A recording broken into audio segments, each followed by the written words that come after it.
Hi guys, welcome back to The Average.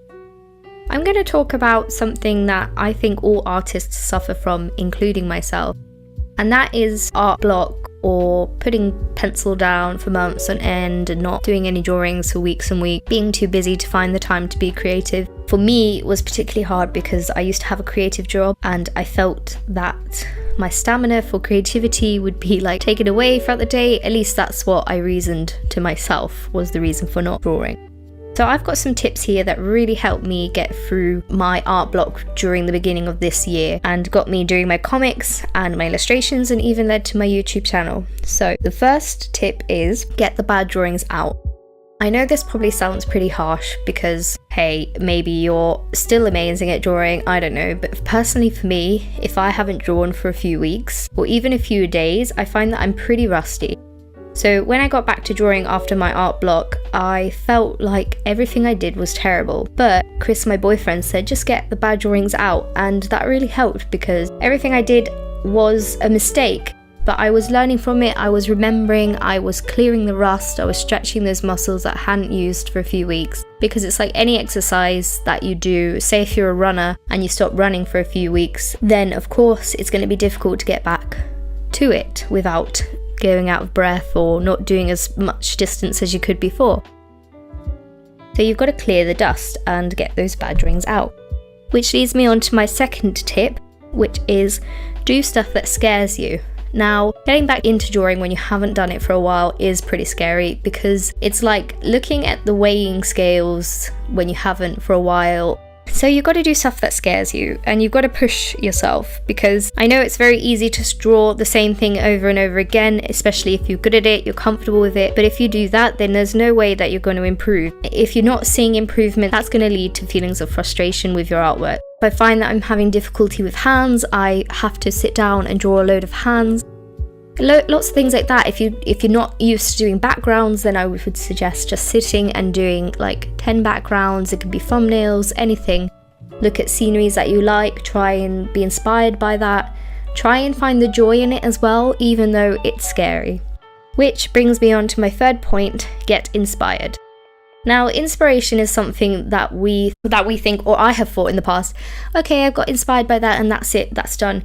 But actually it runs out. You have a meter of inspiration and you need to get inspired every day. So before drawing, look at other people that you admire, look at their artwork, look at a certain way they draw something. Could you draw it like that? Maybe you should try it. Look at their colour palette. Maybe there's more colour palettes online you can find and you could limit your colour palette to look like something that you really like. So you have to get inspired, you have to be feeling it, you have to want to reach the end goal of a really good picture. And I think that you need to do this before your drawings every time, especially if you're stuck on what to draw, because we need to be in a community of artists. And if you can't go out and meet people who are artists, which I would heavily suggest, if you have friends that are artists, go out and draw together, get a drink, sit down, discuss art, discuss what you're drawing, and it can be really helpful. But if you don't have people around you, then you can always find people online. There's YouTube communities, there's Instagram, there's loads of different websites, Tumblr. You can reach out to other artists and ask for advice. You can reach out to them and help pull each other up, tell people that their work's good, help inspire them. That way everything comes back around and it helps you to feel good and to stay lively and positive about your work. My fourth tip is to force a habit. This might sound a bit scary, but don't worry, it's not really. So they say that it takes 30 days to make a habit. And by that I mean that you have to do something every day for a month and you form a habit of it, so it becomes a natural thing that you do.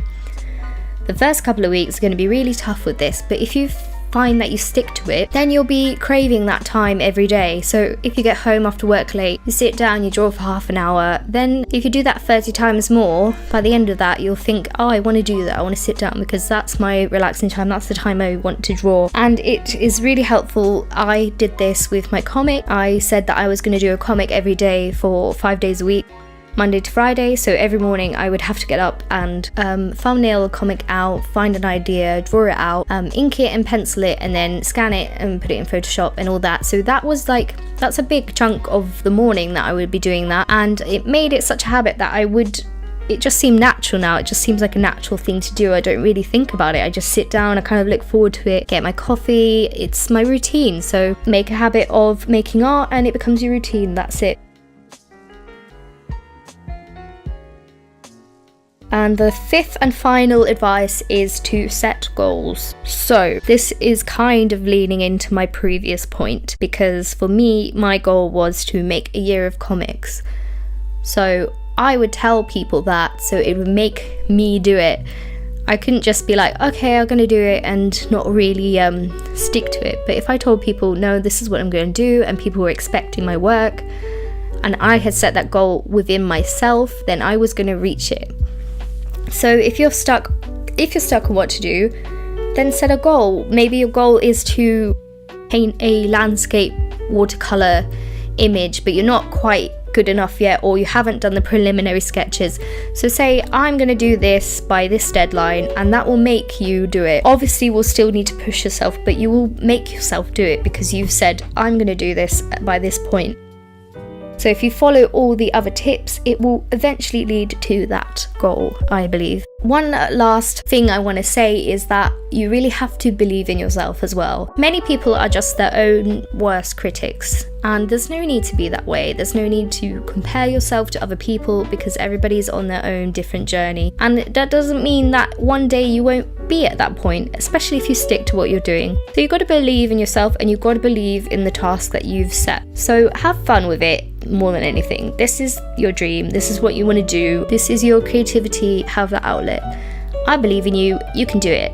Let's do this. Thanks for watching, guys. Please like and subscribe, and I'll see you next time. Bye.